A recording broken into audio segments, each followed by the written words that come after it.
Pleasure to be here. Thanks for inviting me. I'm Tom Coresti, and as Captain said, I'm actually part of the Maxwell leadership team. And it's such an honor to be in this building where John Maxwell at one time was your head pastor. So really thank you for having me. And today I want to talk to you a little about influence. When I graduated from college, I had an engineering degree. Some of you may be accountants. Some of you even had a business card that says sales director, operations manager, right? I was actually handed a card a few weeks back that says influencer. So apparently influencers are a profession now. So it's great. And full laugh, my friend accountant Ron, used to be my accountant and doing my taxes since 1980s, right? He has a young lady who has 400,000 followers, and she has an income, regular income, of about $100,000 a year. Those are 400,000 followers. And if you're a Kardashians and you got millions of followers, you're making a bazillion dollars. I mean, you know, cool stuff. But I got news for you. You're all influencers, every one of you. Right? If you're in sales, you're influencing this way. Close to my mouth. All right, how's that? Better? All right. Perfect. So if you're in sales, you're influencing a customer to buy your product. If you're a customer, you're influencing a salesperson to give you better terms.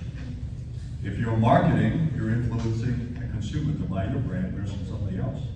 So we're all in the influence business. So today I want to give you 4 keys on how to influence others. Now it comes from my book, C-Suite and Beyond, the 4 keys to leadership success. And John said it best, he said, leadership is influence, nothing more and nothing less. So the 4 keys to leadership is really, you can use it as the 4 keys for influence. All right? You ready for the 4 keys? Ready. Yes. Do we need some more coffee first? Maybe we need to, all right, let's rank it there. So, look, one of the mistakes that everybody makes is to say, look, when I have that title, when I have that quarter office, when I have the budget, then I'll be able to influence. Right? Nothing could be further from the truth. The fact is, if you think it's about you, you got a problem. And it's not about you. Get over yourself. It's about something much bigger than you. And if you can focus on something much bigger than you, right, then you can begin to influence people. So let me show an example. Back in 2001, I was an executive and I was working and living in London. And 9/11 happened. Right? So my wife and I, Kathy, we're from New Yorkers, so we're pretty distraught, and we're watching Sky News. And Sky News, British Airways personnel gets on there and says, you know, it's an act of war. And British Airways is not responsible. Everybody's out there wrong. And you can see thousands of people in the background in the airport just, you know, lost. They don't know what to do. So my wife, Kathy, she's a giver, so she's kind of distraught anyway by 9/11. She says, I gotta do something. I don't know what it is, but I have to do something. So she gets in the car, drives up to Heathrow Airport. Terminal 4 at the time was the international terminal, and she just walks up to people, how can I help? How can I help? And what we found was people had no hotel rooms, no showers, because everything was sold out. And Heathrow was probably one of the most expensive airports in the world, so people ran out of money, they couldn't eat anymore. So one thing about international community, I was an expat, so we all have families, we all have kids, so it focused around the schools. So in fact, I met a lot more families, a lot more friends through Kathy and through the schools than I would have through the business community. So we all had big houses, we all had spare bedrooms and full refrigerators, so Kathy said, well, why don't we host these people? So she gets on the phone, she starts calling the other parents, she said, hey, you know, would you mind hosting some folks? Absolutely, we'd love to. So a couple of hours, we got the school bus out at the airport, taken back to the school parking lot, and all the hosting families meeting there. Right. Right? Next day, you know, there's 4 international schools in the London area. You know, my kids went to Cassius, and there's school in Chatham, and a school in London. So next year, we got a 4 times multiplier. We got 4 times as many houses, 4 times as many families hosting folks. See the influence growing? Now that same day, British Air finds Kathy and says, you know, I love what you're doing. Thank you so much for helping out. Here's a badge from British Air. If you need anything, just come and ask. Right? So now think about this. This is 9/11. Security is going crazy. And British Air gives my wife a pass to get anything you want. And this is the same airline the day before said, it's not a problem. It's an act of war. We have no responsibility. All of a sudden, they're involved. See the influence growing? Right? And then when things opened up, she gets a call from Virgin Atlantic. Says, hey, we got a plane leaving for the US, there's 80 empty seats on it. You can get 80 people to the airport, they got rights home. Exponential influence growth. Now, if it was about the office, if it was about the title, I would have been the guy. I was the CEO of a $400 million company. I had the budgets, I had the people, but it wasn't about me. It wasn't about Kathy. It was something much bigger. Right? So you want to influence people? I say find a worthy cause. And by the way, since we're in church, is there a better worthy cause than the Great Commission? Just saying. All right, we're ready for the first key? Ready. All right. So the first key is pretty simple. Ask yourself a question. Who are you? Simple question. Not many people can answer it. You know, I read an article many years ago, and it was this senior executive in Google. The guy had a really great job, wife, beautiful wife, 4 beautiful kids, and the guy dies of a heroin overdose with a prostitute on the book. How do you get there? Right? Who are you? Now, you want to influence people? They got to know who you are. And if you don't know who you are, how do you expect them to know who you are? Right? So I suggest you answer these 3 questions. I'll answer them for myself. So, first question is, who are you? The second question is, what are you passionate about? And the third question is, what are you good at? Right? So I'm a servant leader. I'm passionate about it, adding value to people, making companies better, making people better, making products better. And I'm pretty good at mentoring and leading. All right? So now why is that important? Well, look, like I mentioned, if you want to influence people, they got to know who you are. If you want to influence people, you better be passionate about your topic. If you're not passionate about it, how do you expect them to be passionate about it, right? And if you're not good at something, I mean, that's just incompetence. You can't influence people if you don't have the confidence, right? So I answered those 3 questions. When I was a kid, growing up in Hungary, because I was born in Hungary, on the summers I used to go down to my uncle's farm. And I loved his farm. They had chickens and goats and pigs and cows and geese and everything you could imagine. So as a little kid, I was, like a little toy store. But the one thing I didn't like was my uncle. Right? My uncle was, in my eyes, he was always mumbling, and he was always cursing, and he was smoking these non-filter cigarettes about every 2 seconds. And I never understood what he said. I was just like constantly mumbling. So I grew up, I came to the US and got my college degree, became an executive, and Colgate-Palmolive, when the Eastern European curtain came down, they looked in their portfolio and said, who were the native language speakers? So they sent me to start up Colgate-Palmolive Hungary.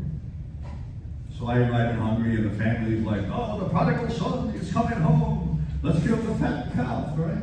So my uncle invites me down to the farm. And in Eastern Europe, pig slaughers are pretty common in the winter, right? So they say, please come here by 7:30, so the family gets up early. We get down to the farm about 7.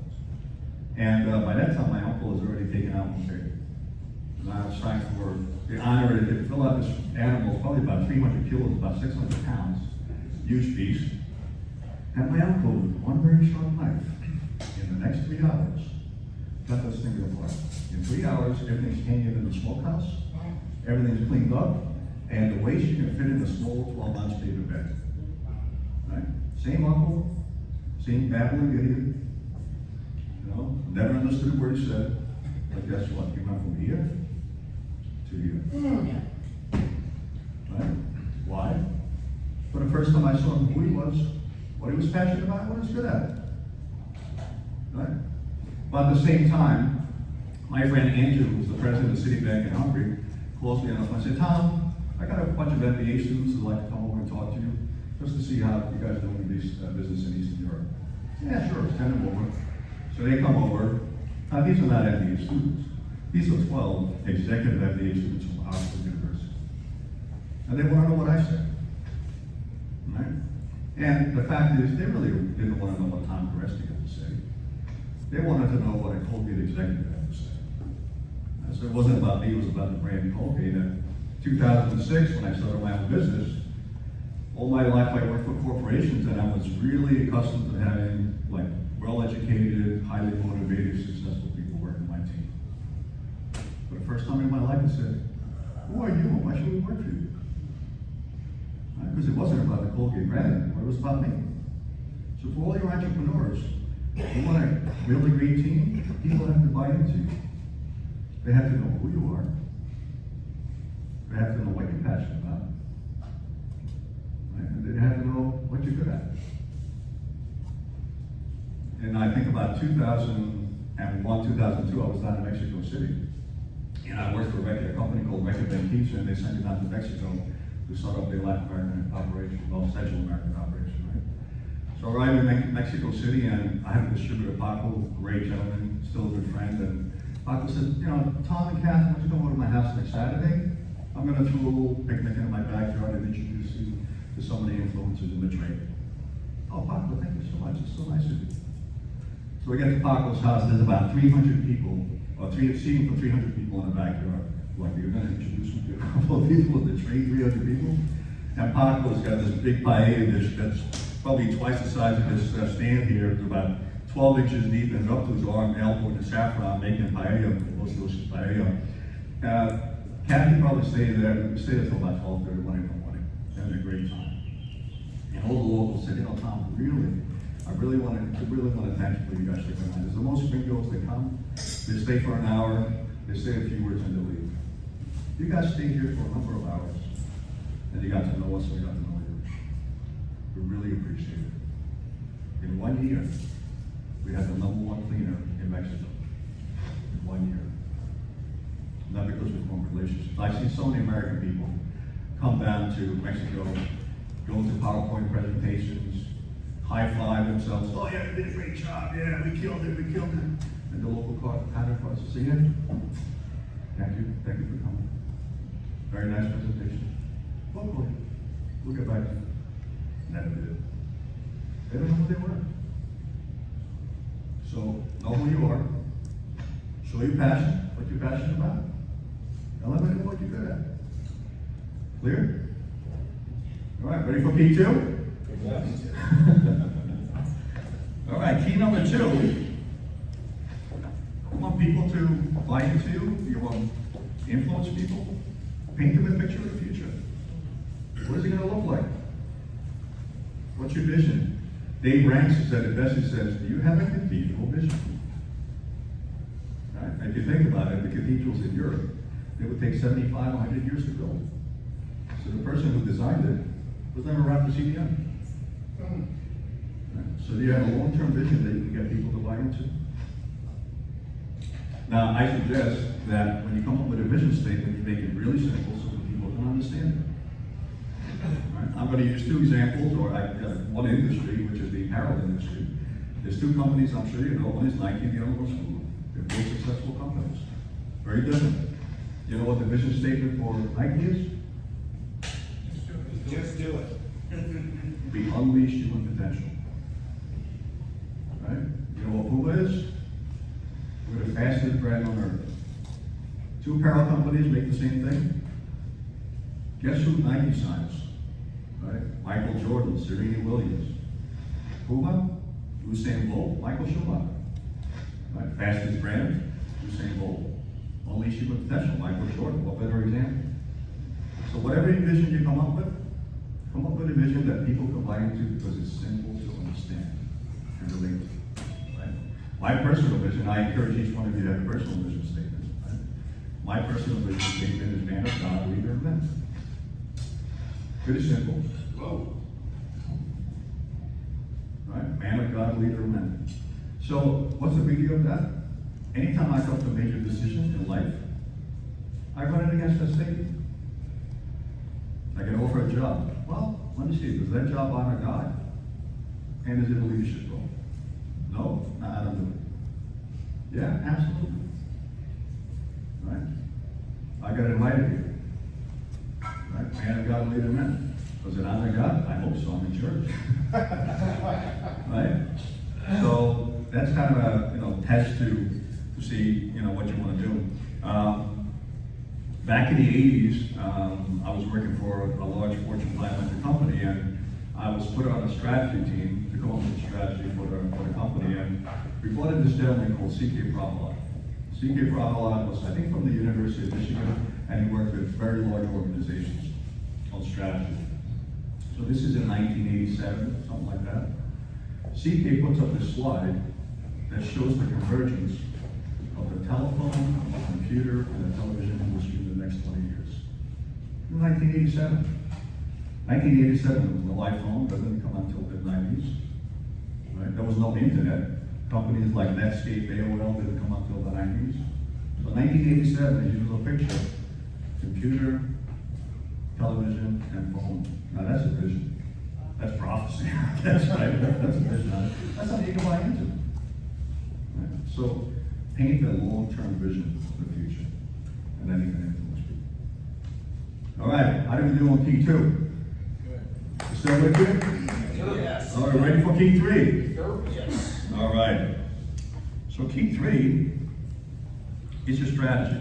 And here's the thing. Nobody wants to be worse off tomorrow than they were yesterday. Nobody wants to be poorer. Nobody wants to be in worse shape.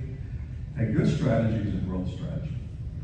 All right. So the first thing about a growth strategy, again, make sure your language is visual.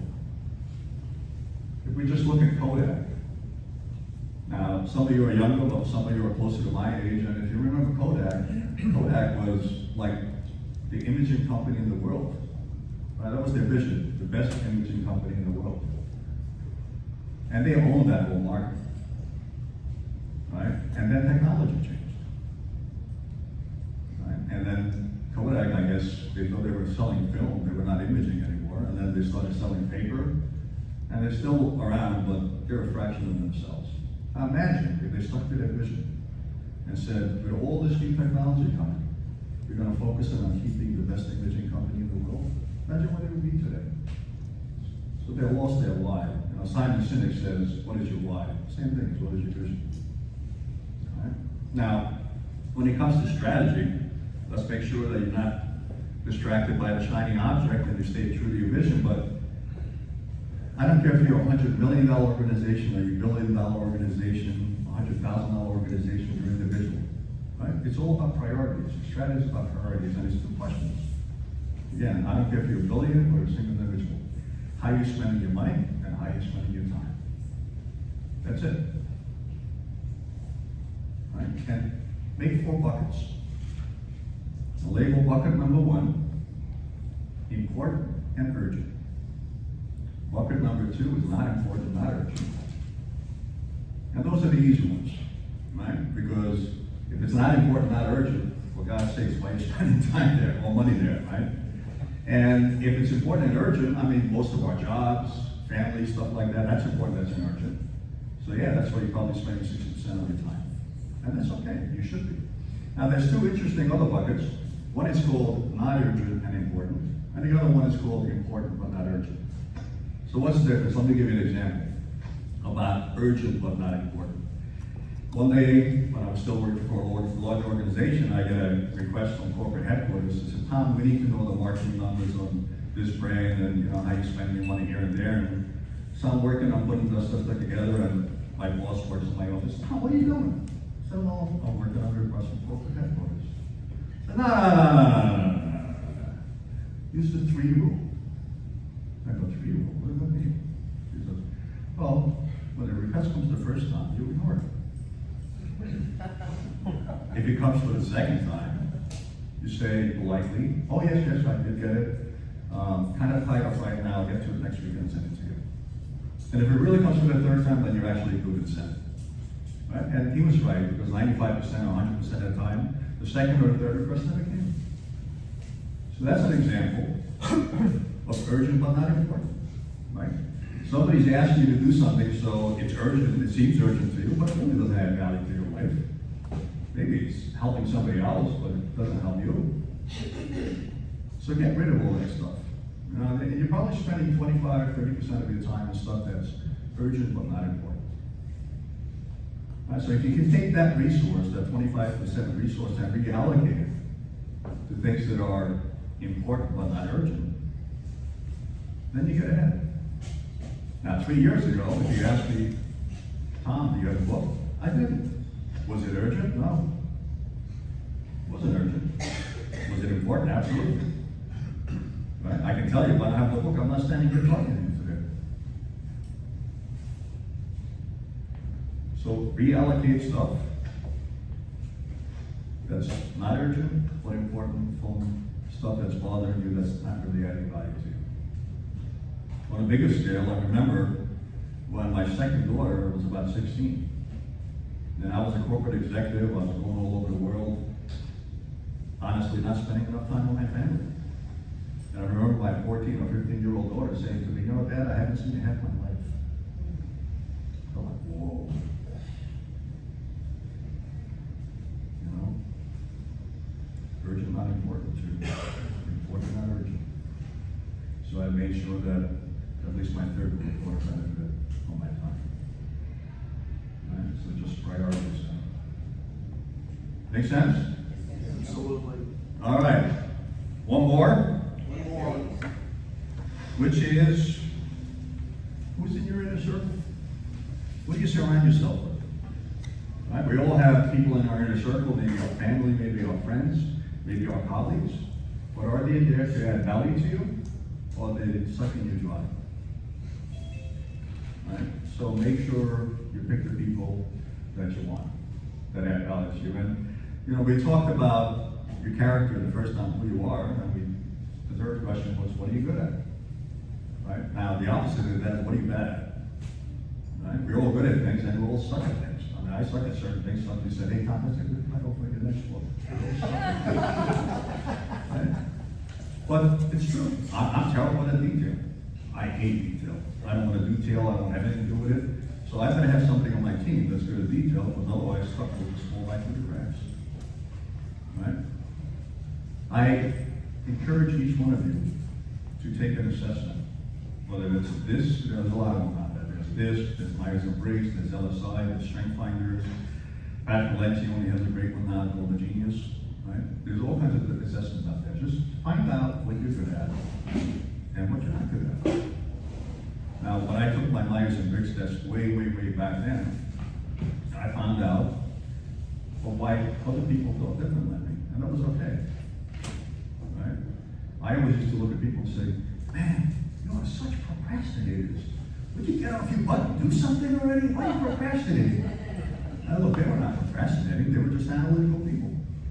They just wanted to analyze stuff more and need more data points. And I said, oh man, you guys are dreamers. You're in cloud nine all the time. What are you going to get things done? Right? So they're not dreamers, they were just strategic thinkers. They hate implementing, they'll never implement anything. Right? They just come up with big ideas. And you need all those people on your team. Right? Stephen Covey said, you see the world not as it is, but as you are. And so we all see the world through our lens, and we have a tendency to surround ourselves with people that are like us. Don't make that mistake. Surround yourself with other people, with different people. I call it diversity of thinking, diversity of thought. Right? We're so hung up on diversity in our society today. But look, if you get a bunch of minority people in your room, but they all think alike, you got nothing. So you're diverged, right? But they all think the same, so what good is it? So get a bunch of different thinking people in the room, because you have the same problem, but now they come up with 60 different solutions. And you may have a much better solution than you thought you had before. You know, back about 2002, 2003, I was part of Wharton Fellows, and Wharton Fellows, they sent us out to Seattle. So we talked to 3 companies, Microsoft, Costco, and Starbucks. Their headquarters are there.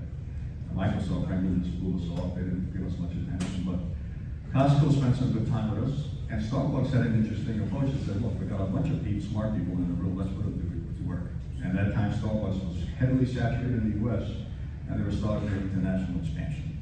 So they gave us an assignment about how they should internationally expand. So we had 6 different tables with all kinds of work guys, and I represented our table. And I looked at their management report, and I looked at their executive team.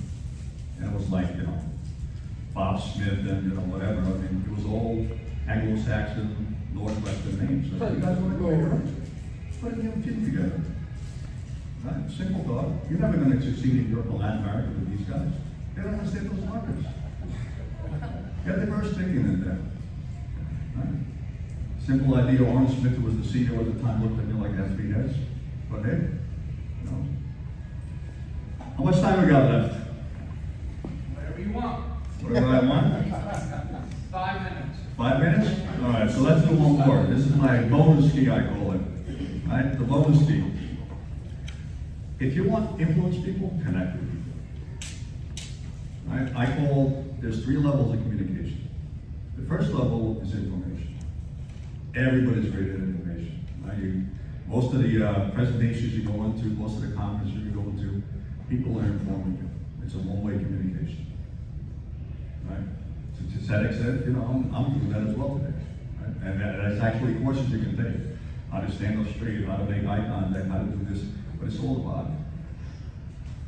Right? And I'm informing you. I remember I was in a conference room many years ago, and there was a senior executive VP in there, and this guy's presenting. And Larry, who was the executive VP, like 10 minutes into it, snarled like a chainsaw. And everybody's like, Larry's the VP, like somebody wake him up, it's embarrassing. I'm like, forget Larry, the guy that put him to sleep, you know, he's the problem, not Larry. Right? So, the second level of communication is where people actually start communicating, use their brains.